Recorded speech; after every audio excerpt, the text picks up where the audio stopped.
반갑습니다. 미풍입니다. 자, 오늘은 아파트 한 채로 100억을 벌 수 있다고? 네, 이거 제가 한 가정입니다. 네, 제가 이 의문을 한번 던져봤어요. 네, 야, 지금 부산에 보시면은 좀 비싸다는 아파트가 10억을 우리가 국민주택 규모 84제곱미터로 따져갖고 30평이나 34평 기준으로 해가지고 기껏해야 10억에서 한 15억 언저리 밑으로 있죠. 네, 기껏 비싸봐야. 자, 그리고 서울을 보시면은 84제곱미터 우리가 지금 보시면은 30평에서 34평 정도가 비싸야 30억이죠. 30억에서 35억. 하이엔드 아파트 쪽을 보시면은 강남에 한강변 일선에 있는 하이엔드 아파트가 한 30억에서 35억 정도를 하고 있는데, 자, 이 말이 되냐라고 생각할 수 있습니다. 저도 이 의문을 한번 던져봤어요. 아파트 한 채로 100억을 벌 수 있다. 그렇다면은 10억을 가지고 10배를 버는 거죠. 네. 이게 이제 가정이 이렇게 되는 겁니다. 자, 우리가 지금 보시면은 아파트하고 또 우리가 주식은 혹시 가능할지도 모른다고 생각할지 모르지만, 자, 이 부동산 있어요. 부동산이 있고 주식이 있어요. 주식이 있는데 부동산은 대체적으로 어떻습니까?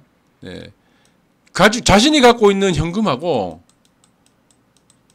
현금 플러스 뭡니까? 대출이죠. 대충. 네, 일반적으로 우리 계산했을 때 대부분의 한 60, 70% 이상은, 한 80%, 90% 이상은 이런 식으로 하죠. 이게 뭡니까? 내 돈은 절반밖에 없어요. 은행을 대출받아갖고 사는 거죠. 한마디로 주식으로 따지면 이게 미수몰빵입니다. 미수몰빵. 미수신용 몰빵이 되는 거예요. 전재산 몰빵이 됩니다. 전재산 몰빵이 아니죠. 전재산 몰빵은 뭡니까? 내가 가진 자산 한에서의 몰빵하는 거고, 이거는 내가 갖고 있는 전재산 플러스 은행 대출, 이 빚을 얹어가지고 레버리지를 극대로 올린 거죠. 레버리지를 극대로 올린 겁니다. 이거 레버리지를. 근데 대부분의 사람들이 이렇게 하고 있어요.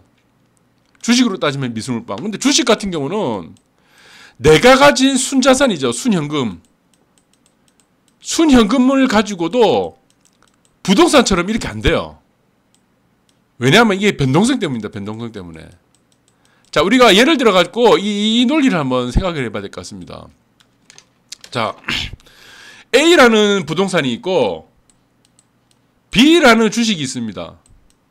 자, A라는 부동산이 있고 B라는 주식이 있는데, A라는 부동산에는 현금과 대출을, 이 미수몰빵, 우리가 주식으로 따지는 신용몰빵, 풀 레버리지를 가용할 수 있는데, 주식은 같은 경우는요, 여러분들이 잘 아시겠지만 변동이 워낙 크다 보니까 이거를 내가 가진 전재산을 몰빵을 못합니다. 이거 몰빵이 안 돼요.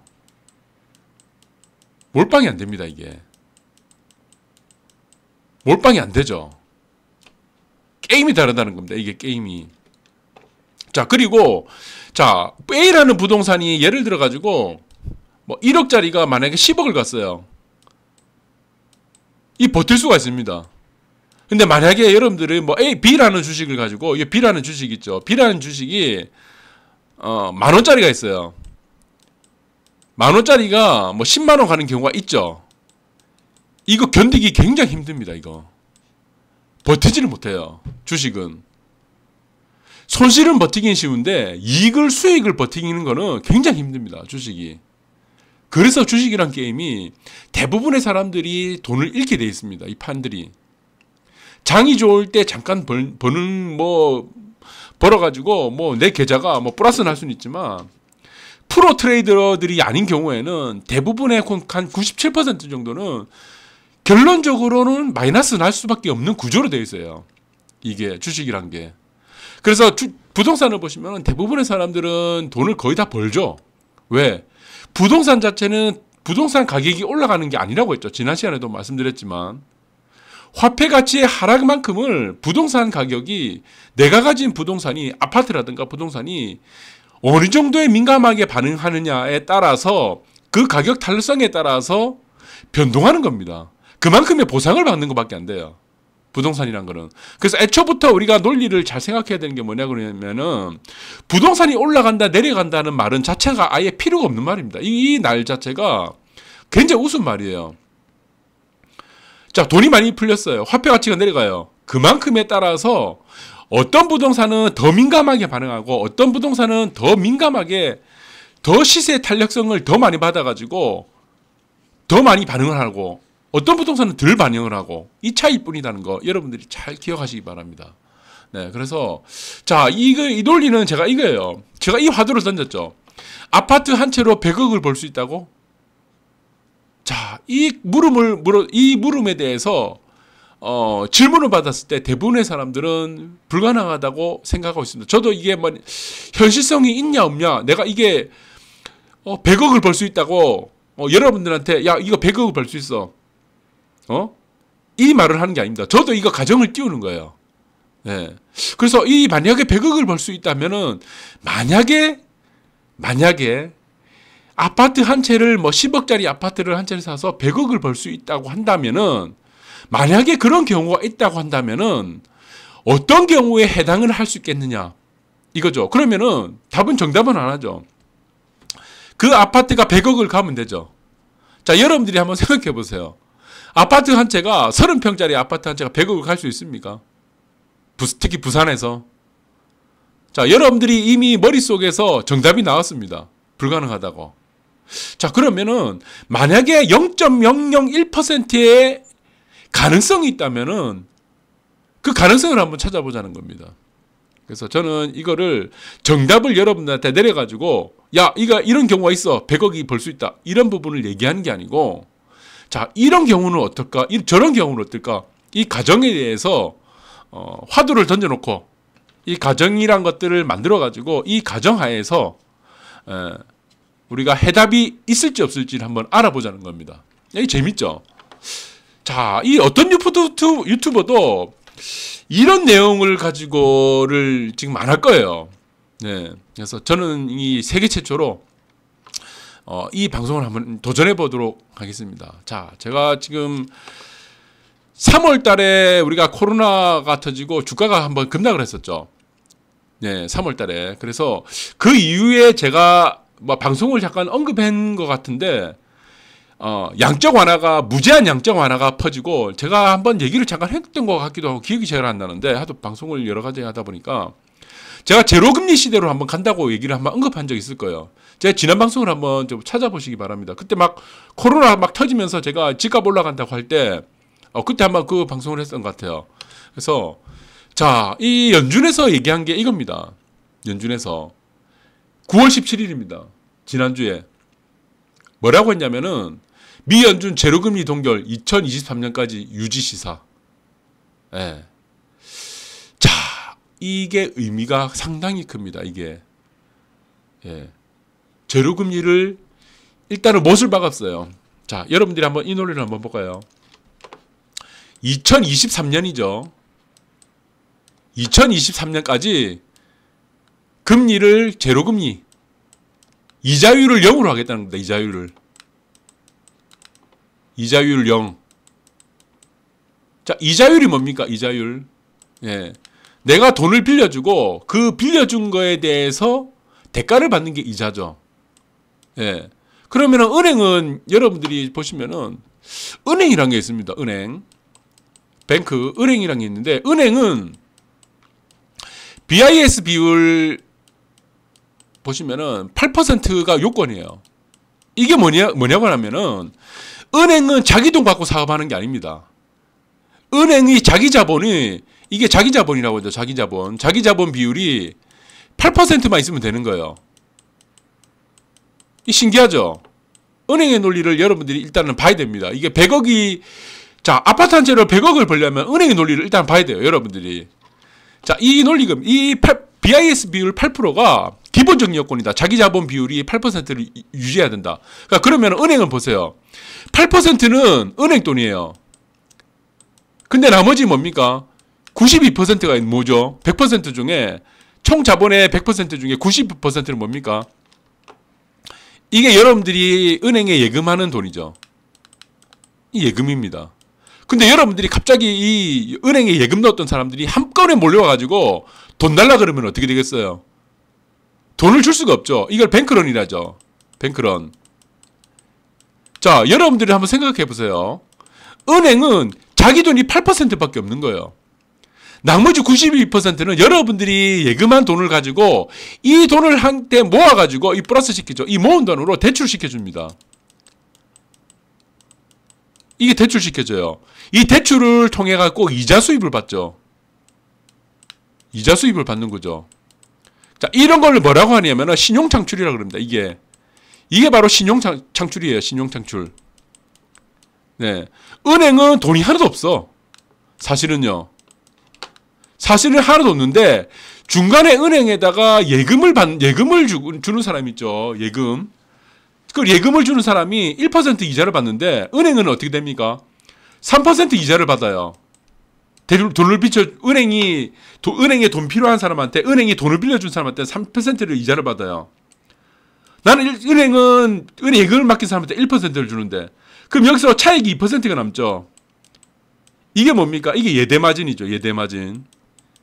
예금과 대출의 마진이라고 합니다. 이 예대마진이라고 그러죠. 자, 이 논리는 굉장히 신기한 논리입니다. 자, 1억을 가지고 1억을 가지고 100억을 벌 수 있다고 하는 거하고 이게 똑같은 거죠. 이 논리가 아주 흡사할 수도 있습니다. 그래서 이 흡사한 논리를 가지고 일단은 가정을 한번 해볼게요. 그러면은 1억이죠. 1억을 가지고 100억을 만드는데, 10억을 가지고 100억을 만드는데, 근데 웃긴 게 있어요. 이 10억도 절반은 자기 돈이고 절반은 대출이에요. 또 그럼 여기서 은행처럼 신용 창출이 됩니까? 더 이상의 레버리지는 쓸 수가 없죠. 그렇죠. 은행이 아니니까. 네. 그래서 은행 같은 경우는 8%밖에 없는데 92%의 사람들이 은행에다가 돈을 맡기는 겁니다. 예금 1% 이자를 받으려고. 근데 사람들이 몰려갖고 서로 다 돈 달라 그러면은 돈을 줄 수가 없어. 은행은. 그게 뱅크런입니다. 이렇게 뱅크런이 나타나면 은행은 파산을 하죠. 네. 원래부터 은행이 돈이 없었기 때문에. 그런데 은행은 이 92% 사람들이 돈을 맡긴 거를 가지고 92%의 돈을 가지고 대출을 해줍니다. 대출 장사를 해요. 이거 바로 신용창출이라고 하죠. 신용창출. 원래 돈이 없는데 돈이 그냥 8%밖에 없는데 12배가 늘어난 거야. 그래서 그 10배 늘어난 거 갖고 장사를 하는 거예요. 이게 신용창출이에요. 그래서 예금 이자로 주는 거하고 대출 이자 받는 거 사이가 2% 차익이 남으니까 이 2%로 은행을 먹고 산다. 이건 무수히 반복을 해보세요. 예대 마진이 극도로 올라가죠. 은행 수익이. 자, 이 논리입니다. 자, 그런데 10억 아파트짜리 사가지고 100억을 벌 수 있다. 은행의 논리로는 접근이 불가능하다. 이 은행의 신용창출 논리로는 불가능하다. 왜? 이미 나는 풀 대출이 돼 있는 거예요. 풀 대출이 돼 있어. 50%는 자기 돈이고, 그러면은 여러분들 생각해 보세요. 자, 이 10억짜리 집을 갖고 있는데 이 10억짜리 중에 대출이 하나도 없어. 그래봐야 60% 대출밖에 안 나오죠. 그래봐야 60% 대출밖에 안 나오죠. 이 대출이 의미가 없죠. 네. 자, 그래서 이런 논리는 아니다. 라는 부분들을 여러분한테 일단은 언급해드리고, 자, 그런데 우리가 중요하게 생각할 때 이게 뭐냐 그러면은 미연준이 금리를 2023년까지 유지를 한다는 겁니다. 유지한다는 거예요. 네. 제가 이 방송을 얘기를 하면서 이 파동이 어디까지 간다고 그랬습니까? 1파동, 2파동, 3파동, 5파동이 상승이 되는데 제가 이게 2024년이라고 그랬죠. 그런데 일단은 2023년까지는 제로금리를 연장한다고 그러는데 2023년 저는 이거는 연장될 거라 보고 있습니다. 연장. 자, 우리나라 금리는 은행의 지금 FRB죠. 이 은행의 FRB가 지금 FRB는 사기업입니다. 미국에 있는 정부가 아니에요. 은행이 아니에요. 예, FRB는 사기업이에요. 미국의 사기업인데 이 사람들이 사기업이 미국의 금리를 정합니다. 전 세계 금리를. 그러니까 금리를 정하면 우리나라도 똑같이 이 금리를 따라간다. 자, 이렇게 됩니다. 그래서 자, 일단은 2024년까지는 유동성이 계속 확장된다. 그리고 저는 2023년, 저는 FRB가 지금 작년에 제가 이 코로나 사태가 터지기 전에 여러분들한테 제가 뭐 자랑으로 얘기하는 게 아니고 작년 9월이죠. 작년 9월 이전에 이 올라가기 전에 이 9월달이죠. 올라가기 전에 저는 이거를 예견을 했습니다. FRB가 지금 미국의 금리가 제로금리로 갈 거란 거를 예측을 했어요. 그래서 이 제로금리가 어디까지 가냐? 2024년까지 연장될 거라고 보고 있었습니다. 이걸 작년에 보고 있었어요. 근데 일단은 2023년인데 이거는 연장될 거라고 보고 있다. 그래서 여기서 우리가 눈여겨봐야 될 게 뭐냐 그러면은 이겁니다. 자, 아파트가 일단 올라요. 가장 먼저 아파트가 오르죠. 부동산 판이 움직일 때. 아파트가 가장 먼저 오른다. 왜 아파트가 가장 먼저 오릅니까? 예. 실수요자들 때문입니다. 아파트는 실수요자. 예. 사고 팔기 좋죠. 실수요자들이 일단 움직여요. 자, 그런데 아파트 시장이 움직이고 나면은 그 다음 타자가 뭐가 움직입니까? 땅이 움직입니다. 땅이. 땅값이 움직여요. 이 시차를 두고 움직입니다. 땅값은 아파트의 후행입니다. 후행이죠. 자, 거기서 정답이 나왔어요. 자, 10억짜리가 우리가 가정을 했습니다. 10억이 100억이 되는 아파트가 되려면은 무엇이 받쳐줘야 되냐? 이 땅에서 지금 정답이 나왔다. 자, 이 논리를 우리가 지금 조금 더 자세히 한번 볼게요. 이 논리를 제가 한번 자, 연준이 일단 됐어요. 그런데 아파트는 여러분들이 잘 아시겠지만 공동주택입니다. 이 아파트가 가지는 여러 가지 가격을 결정하는 요인들은 아주 많은 여러 가지 요인들이 있어요. 뭐 입지라든가, 뭐 역세권이라든가, 초품화라든가, 평지라든가, 아니면 브랜드라든가, 아니면 대단지라든가 여러 가지 요인들이 있는데, 자, 여기서 여러분들이 중요하게 생각해야 되는 게 뭐냐면은, 자, 10억짜리 아파트가 만약에 100억을 간다 그러면은, 자, 사람들은 이것을 기꺼이 지불해야 될 뭔가가 있어야 됩니다, 이게. 자, 아파트 시세가 계속 올라요. 내가 산 가격보다 더 높은 가격으로 살 수 있는 수요자가 있어야 되죠, 분명히. 내 다음 타자는 내가 산 가격이 10억이야. 그럼 다음에 사는 사람들은 내가 산 10억보다 더 많은 돈으로 12억을 주고 12억을 주고 살 수 있는 수요자가 있어야 된다는 겁니다. 그렇죠. 근데 이게 뭡니까? 10억짜리가 나중에 100억을 살 수 있는 수요자가 나타나야 되죠. 현실적으로 이게 맞습니까? 현실적으로 이게 맞죠? 그럼 누가 이걸 100억을 주고 사냐 이겁니다. 누가 주고. 얼마 전에 10억을 했던 아파트가 누가 이거 100억을 주고 사는 겁니다. 사주는 사람이 있어야 되죠. 다음 타자가 있어야 되죠. 자, 이 다음 타자가 있기 위해서는 10억만큼의 가치가 있어야 됩니다. 밸류에이션이 돼야 됩니다. 밸류에이션. 그렇죠. 바보가 아니죠. 아니, 얼마 전에 10억을 거래했던 아파트가 100억을 샀는데 이 100억만큼의 가치가 있어야 되죠. 내가 다음 타자 100억을 주는 사람들이. 아닌 말로 아닙니까, 이게? 그러면은 이 가치란 게 뭡니까?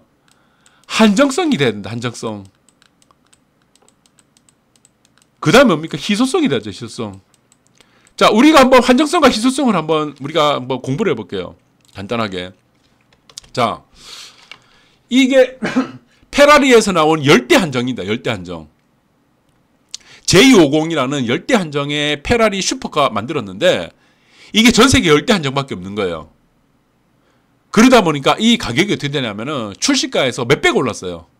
이미 출시가 되기 전에 예약을 받아놓은 사람들한테 내가 이거 15억짜리가 출시됐는데 사람들이 뭐 45억, 50억이 산대요. 왜 이렇게 삽니까? 나이키 운동화가 생겼어요. 한정판. 그 농구 선수 이름 뭐죠? 조니웍 있죠. 거기서 무슨 사인한 그 유명한 농구 선수인데 그 사람이 친필 사인이 들어간 한정판 농구화가 운동화가 나이키에서 생산한 운동화가 한 50컬레 한정판이 나왔어. 원래 이 가격의 운동화의 가치는 10만 원짜리였어요. 근데 이게 200만 원, 300만 원에 거래되고 있는 겁니다. 왜 이렇게 거래되죠? 세상에 이거 하나밖에 없으니까. 몇 개밖에 없으니까.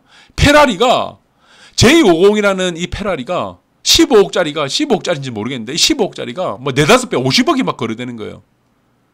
그 그림이 2차 대전, 1차 대전 때도 가격이 안 내려갔어요. 왜 안 내려갔습니까? 하나밖에 없으니까. 자, 여기서 보시면은 람보르기니죠. 아메타도르, SJV, 예, SVJ, 이게 한정판이죠. 이거 웃돈 주고 사야 됩니다. 이게 7, 8억짜리인데 이거 10억 넘게 주고 사야 돼요. 예, 이도 마찬가지예요. 베레노 마찬가지. 15억짜리가 이거는 막 40억, 50억 줘야 돼요. 왜 이렇게 돈을 줘야 됩니까? 이유는 하나죠. 없으니까. 희소하니까, 한정적이니까. 그래서 사람들은 우리가 희소하고 한정적인 것에 열광한다. 자, 그래서 저는 이걸 한번 볼게요. 그림을. 이게 아주 재밌는 그림입니다. 아주. 이게 해운대예요. 해운대. 자, 해운대는요. 자, 6.25 전쟁 이후 우리가 일단 휴전 1953년에 휴전했죠. 자, 6.25 전쟁이 터지면서 이제 전국에 있는 사람들이 다 부산으로 몰려내려왔어요. 자, 1953년부터 해운대 여기 보시면 오션하고 그랜드부터 시작해갖고 맨 오른쪽은 어디죠? 맨 오른쪽은 LCT죠. 이 해양라인 1선, 이 비추프론트 앞이 여러분들이 실거래가를 한번 조회해 보시면은 구청에 가서 시간 나서 한번 해보세요. 1953년 이후부터 1954년 이후부터 필요 없어요. 해방 이후 1945년 8월 15일부터 현재까지 이 여기에 수많은 우리가 뭐 전쟁도 겪었고 무슨 IMF도 겪었고 무슨 금융위기라든가 오일쇼크 1, 2차도 겪었고 수많은 난리 브루스 다쳤습니다. 1945년부터 이때까지요. 여기 해안라인 여기 앞에 일선에 있는 이 땅들이 시세가 내려간 적이 있는가 한번 찾아보세요. 실거래가가 시세에 내려간 적이 있는가. 단 한 번도 없습니다. 단 한 번도 없어요. 자, 여러분들이 잘 보시기 바랍니다. 이 논리를 잘 보시기 바라는데, 자, 여기 보시면은 그랜드 호텔이 지금 팔렸어요. 그랜드 호텔이 지금 팔렸는데, 이 브랜드 호텔이 팔리면서 이거 페이퍼 컴퍼니 러시아 마피 자금이 들어와갖고 막 장난쳤다 그러는데, 이게 지금 땅이요 3,500평입니다. 3,500평 땅이 2,500억이 팔렸어요. 2,480억이 팔렸어요. 근데 이게 웃긴 게 뭐냐 그러면은 평당 1억이 안 돼요. 평당 1억이. 그리고 일부러 무슨 적자를 만들어가지고 돈을 빼돌리고 무슨 오만 추잡한 짓을 다 했다고 무슨 어디 방송에도 한번 나왔죠. 근데 이 사람들이 지금 보시면은 제가 한번 써볼게요. 자, 여기서 보시면 그랜드 호텔이, 자, 그랜드죠. 그랜드 호텔이 정말 웃긴 겁니다. 이 그랜드 호텔이요. 자, 그랜드 호텔이 러시아 이 마피아 자금하고 어떻게 해가지고 이 그랜드 호텔 산 가격이 얼마냐면은 1,460원인가 이 된 겁니다. 1,460억. 1,460억이 아니고, 자, 1,000억에 샀어요. 1,000억에. 예, 이거를 지금 1,000억에 산 걸로 알고 있습니다. 이 1,000억에. 그래서 이걸 1,000억에 샀어요. 1,000억에. 1,000억에 매입을 했는데, 이게 13년 됐습니다. 13년. 자, 그런데 이 그랜드 호텔을 최근에 판 가격이 얼마냐면은 2,450억이에요. 2,480억이에요. 그러면은 약 차익이 얼마입니까? 1,480억이 남죠. 1,480억밖에 안 됩니다. 13년간 수익률이. 이상하다는 거죠. 이 왜 이상하냐면 평당 1,000이 안 돼요. 여기가 3,500평입니다. 3,500평인데, 자, 여기서 판 가격이 2,450억입니다. 2,480억이에요. 자, 이거는 여러분들이 보시면은 웃긴 게, 자, 이 해안일선이죠. 해안일선인데, 여기 중동 보시면은, 여기 중동 있죠, 중동. 중동 여기 보시면은, 이쪽에 자리가 있어요. 중동의 상업지 보시면은, 토지 매매가 거래에 되는 가격이 평당 보통 7,000에서 8,000입니다. 똑같다는 얘기예요. 그래서 이게 이상하다는 겁니다. 정용진이 이 그랜드 조선을 지금 이제 개장을 하죠. 정용진이 이 땅을 갖다가 얼마에 팔겠습니까? 저는 이 평당 10억 이상에서 판다고 봅니다. 나중에. 예, 10억 이상이 분명히 팔아요. 자, 최근의 실거래가는 이 해운대에서는 어디다? 그랜드. 평당 한 8천 정도죠. 자, 그러면은 여러분들 또 보세요. 해안라인 한번 보겠습니다. 이 광안리 해안라인. 광안리 해안라인에 보시면은 최근 실거래가가 없습니다. 최근에 가장 실거래가가 언제냐면 2016년도예요. 자, 2016년도인데, 자, 이것도 한번 볼게요. 이 재미난 사실이 있습니다. 자, 이 보시면은, 가장 최근에 실거래가를 보시면은, 협진태양 옆에 이 미스터 CC라고 아주 여기 조그매한 땅이 하나 있습니다. 예. 이 18평이에요. 대지가 18평인데, 이게 15억에 거래됐어요. 2종 주거지인데. 이게 맨 마지막에 거래입니다. 예, 이게 맨 마지막에 거래인데 아직까지는 이게 없는데, 자, 저는 이렇게 생각했습니다. 이게 제가 한 3개월 전부터 어떤 생각을 했었냐면은, 다음에는 땅값이 오를 거다.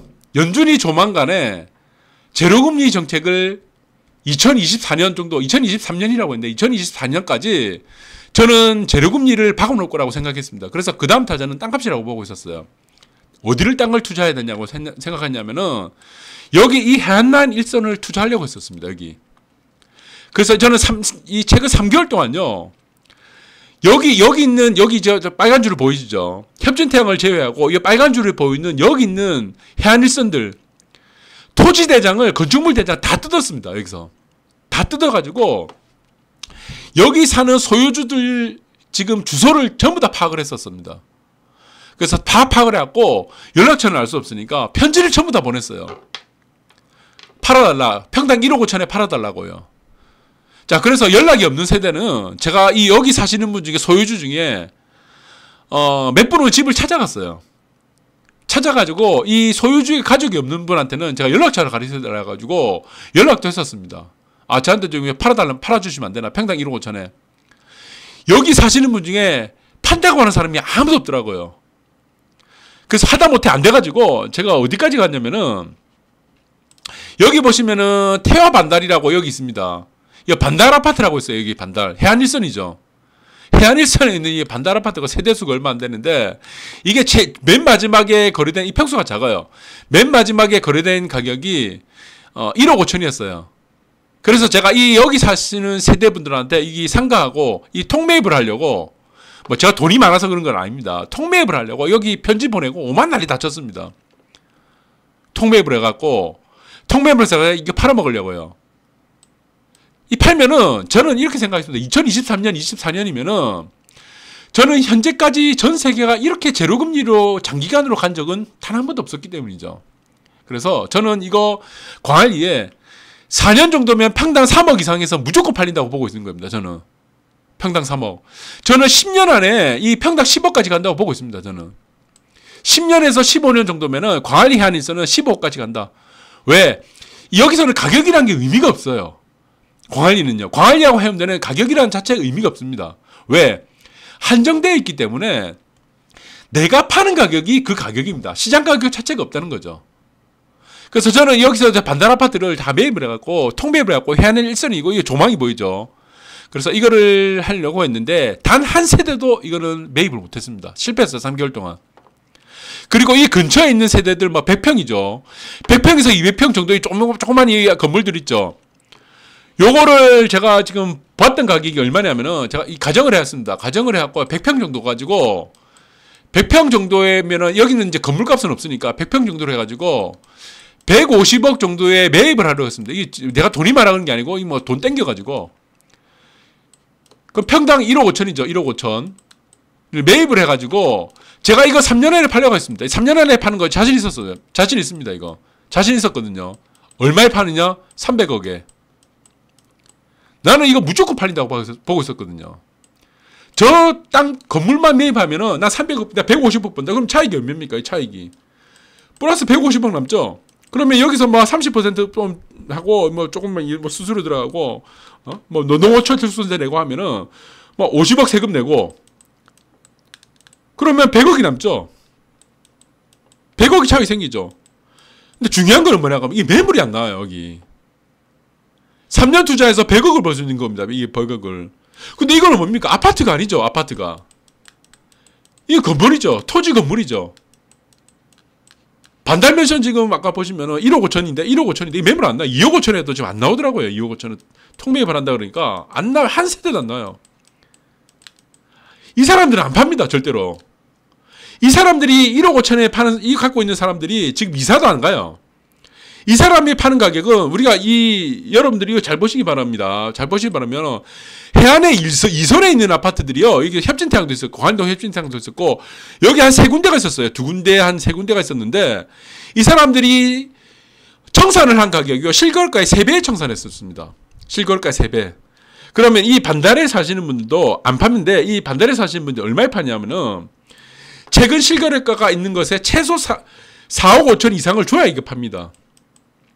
지금은 4억 5천 이상 더 줘야 될 것 같아요. 실거래가 3배 이상 줘야 돼요. 자, 그러면 우리가 힌트를 넣을 수 있죠. 자, 여러분들 우리가 잘 생각해 보시기 바랍니다. 자, 여기서는 지금 매물이 안 나온다. 여러분들이 여기서 만약에 여기서 제가 줄 거 놨죠. 여기서 줄 거 놓은 이 동그라미, 이 빨간색 동그라미 안에서 협진태양을 제외하고 이 빨간 동그라미 안에서 여러분들이 가격에 불문하고 아무 건물이라든가 100평이도 상관없어요. 평수에 관계없이 아무 건물이라도 여러분들이 시세 1억 5천에 살 수 있다. 2억 이하에 살 수 있다 그러면은 여러분들은 진짜 신입니다. 신이에요. 안 팔합니다. 2억에도 안 팝니다. 여기. 한번 내고 해보세요. 절대로 매물 안 나옵니다. 여기. 예. 그래서 살 수만 있다면은 난 이거 무조건 3억에 팔 수 있다. 자, 그런데 이건 아파트가 아니죠. 10억짜리 아니고. 아니죠. 남아있는 거 하나밖에 없습니다. 남아있는 거. 자, 여러분들이 잘 생각하셔야 됩니다. 여러분들이. 자, 여러분들이 이거 한번 보세요. 자, 해운대 하얀 일선을 보시면은, 이 희귀입지죠. 희귀입지. 한정입지고. 자, 그런데 해운대 옆에서 보시면은 잘 생각하셔야 되는 게 뭐냐 그러면은 이거 보시기 바랍니다. 해운대에 있는 여기 비치프론트 앞을 제외하고 옆에는 섬이에요. 여기는 이건 녹지 공간입니다. 여기는 공원이고 여기는 국가 땅이죠. 정부 지자체 국가 땅이고 오른쪽으로는 매립지고 왼쪽으로 뭡니까? 밀락 매립. 여기는 수영만 매립지예요. 여기서 인공 땅은 어떻습니까? 인공 땅의 해안일선은 제가 말한 이게 LCT부터 오션, 그랜드죠. 그랜드 호텔까지밖에 없습니다. 이게 해안일선은. 나머지 매립지예요. 매립지. 오른쪽으로 매립지, 왼쪽으로 매립지예요. 예. 여기서 보시면은 여기 어디죠? 지금 여기 아파트도 보이죠? 여기서 그랜드 옆으로 지나가지고 여기 다 매립지가 되는데 마린시티뿐만이 아니고 여기 경동제이드뿐만 아니고 이 땅이 다 매립지입니다. 자연 땅이 없습니다. 자연 땅이. 해안일선의 자연 땅이. 그래서 이 자연 땅이라는 게 굉장히 중요합니다. 굉장히 소중한 땅이에요. 희귀한 땅입니다. 자, 이거는 지금 실거래가로 따지면은 광안리가 지금 해안일선이 더 비쌉니다. 해운대보다도. 그런데 여기서는 우리가 해운대와 다른 게 뭐냐면은 광안대교가 있죠. 조망. 완벽한 조망을 갖고 있죠. 그런데 여러분들 광안리를 보시면은 오른쪽에 뭡니까? 밀락 매립지죠. 오른쪽에 밀락 매립지죠. 자연 땅이 아니죠. 왼쪽에 보시면 뭡니까? 남천 매립지예요. 남천 매립지. 여기가 어디입니까? 삼익비치가 있는 곳인 매립지, 남천 매립지. 자연 땅이 중요합니다. 자연 땅. 이 자연 땅에서 해안라인 일선을 갖고 있는 이 땅을 갖고 여러분들이 분석을 잘해야 됩니다. 이거 아무렇게나 쉽게 들으면 절대 안 돼요. 왜? 이 땅들이 나중에는 10억을 넘어가니까. 결국에는 이거 10억을 넘어갑니다. 우리가 일본의 사례를 한번 볼게요. 일본의 사례. 이거 지금 굉장히 중요한 논리입니다. 일본의 사례를 볼까요? 일본은 30년 전에 어떻게 됐습니까? 1990년 초 무슨 사건이 있었죠? 프라자 합의죠. 프라자 합의. 프라자 합의가 나타났으면서 엔화가 절상됐죠. 엔화 가치가 올라갔다는 얘기입니다. 엔화 가치가 절상됐어요. 왜 프라자 합의가 됐냐면은 일본이 전 세계 시장을 다 잡아먹고 있는 겁니다. 경쟁력이 너무 뛰어나갔고 일본의 산업 경쟁력이 너무 뛰어나갔고 이대로 저거 방치하다 보면은 미국, 유럽 전 세계가 다 죽는다 이거예요. 그래서 전 세계의 재무장과 수장들이 다 모여가지고 일본을 제외하고 자 우리 일본의 돈 가치를 올려버리자. 엔화 가치를 상승시키자. 이러면은 수출 경쟁력이 떨어지죠. 일본의 수출 경쟁력이 떨어집니다. 수출 경쟁력이 떨어지죠. 자, 엔화 가치가 올라가는데 어떻게 됩니까? 수출 경쟁이 떨어지고 돈 가치가 올라가기 시작한 겁니다. 돈 가치가. 굉장히 특이한 현상이에요. 돈 가치가 올라간 거죠. 돈 가치가 올라가면 어떻게 됩니까? 디플레가 반드시 나오죠. 자산 가치는 디플레가 되면서 자산 가치는 어떻게 됩니까? 무너지기 시작합니다. 이게 30년 전의 일본이에요. 그런데 이 30년 동안 일본에서도 안 떨어진 주택이 있습니다. 안 떨어진 땅이 있어요. 그 땅이 어디냐면은 관광지입니다. 관광지. 관광지 땅은요. 지난 30년간 관광지 땅은 1억짜리에서 2억짜리가 17억이 됐습니다. 17억. 여러분들 이게 말이 된다고 봅니까? 일본의 관광지 무슨 뭐 레인보우 브리지가 보이는 그 딱 자연 땅이죠. 매립지 말고 자연 땅은 평당 17억이 됐습니다. 평당 17억. 왜 관광지 땅이 올라갔습니까? 저출산이죠. 저출산. 근본 논의는 저출산입니다. 고령화. 인구 감소. 자, 인구 감소되고 고령화되고 저출산은 뭘로 풀자입니까? 하나밖에 없죠. 유동인구 유지하려면 하나밖에 없습니다. 이게 관광밖에 없습니다. 그래서 관광지로 다 몰린 거예요. 관광지로. 일본의 사례입니다. 자, 한국 어떻게 될까요? 한국. 해운대 광안리 어떻게 될까요? 해운대 광안리. 해운대 광안리. 해안일선 어떻게 될까요? 해안일선. 자연 땅. 연구조망권 있는데 어떻게 된다? 10억 간다고 봅니다. 10억 간다. 언제? 15년 정도 후에 반드시 10억 간다. 지금 2억에도 안 나온다. 자, 그러면은 우리가 우리가 답이라고 하기보다는 우리가 한번 이거를 유추를 한번 해줄 수 있습니다. 유추를. 어떻게? 자, 여기 보세요. 자, 여기서 지금은 움직일 수 있는 가장 큰 덩어리의 땅이 어디냐면은 협진태양이에요. 협진태양. 협진태양의 면적은 뭡니까? 3,000평이죠. 3,000평. 자, 이 논리를 우리가 잘 보시기 바랍니다. 협진태양을 보시면은 총 면적이 약 3,000평입니다. 3,000평. 그럼 여기는 어떻습니까? 호텔이 들어설 수 있습니까? 없습니까? 자, 협진태양은 어떻게 됩니까? 협진태양은 상대보호구역이죠. 상대보호구역. 상대보호구역인데 상대보호구역이고 이종주거지죠. 상대보호구역에서 이종주거지는 호텔을 어떻게 할 수 있다? 못 만듭니다. 그런데 이 호텔을 만들 수가 있어요. 협진태양 뒤에 보면은 여러분들이 지도를 잘 보시면 아시겠지만 협진태양 뒤에 보면은 호텔이 하나 있어요. 자, 협진태양 뒤에 보면은 시프렌드 호텔이라는 요 동그라미 움직이죠. 여기 시프렌드 호텔이 있습니다. 이거 어떻게 허가 났었겠습니까? 이게 왜 허가가 났죠? 이유는 하나입니다. 이유는 하나. 예. 관광지 특례조회입니다. 관광지 특례조회. 관광지 특례조례 때문에 관광지 특례조례입니다. 특례조례 때문에 관광지에는 주거지와 상대 보호구역이 있더라도 숙박시설을 만들 수 있다는 이게 건축법상의 규정이 있기 때문입니다. 네. 그래서 이거는 3,000평 규모는 우리가 보통 모텔 같은 건 300평 정도를 따지는데 호텔은 보통 일반적으로 가장 큰 좋은 규모가 3,000평이죠. 3,000평. 딱 호텔 규모를 땅을 갖고 있습니다. 이게. 네. 그래서 상대 보호구역은 우리가 뭐 국토법이라든가 건축법에 따른 게 아니고 이거는 이거는 교육청에 따른 겁니다. 교육청에서 지금 허가 내는 겁니다. 상대보호구역, 절대보호구역은 교육청에서 지금 하는 거죠. 지금 이 남천동에 있는 교육청은 해운대 교육청입니다. 해운대 교육청에서 관할이에요. 이거 잘 모르시는 분들은 많은데 이게 관할입니다. 그래서 이거는 해당 사항이 안 돼요.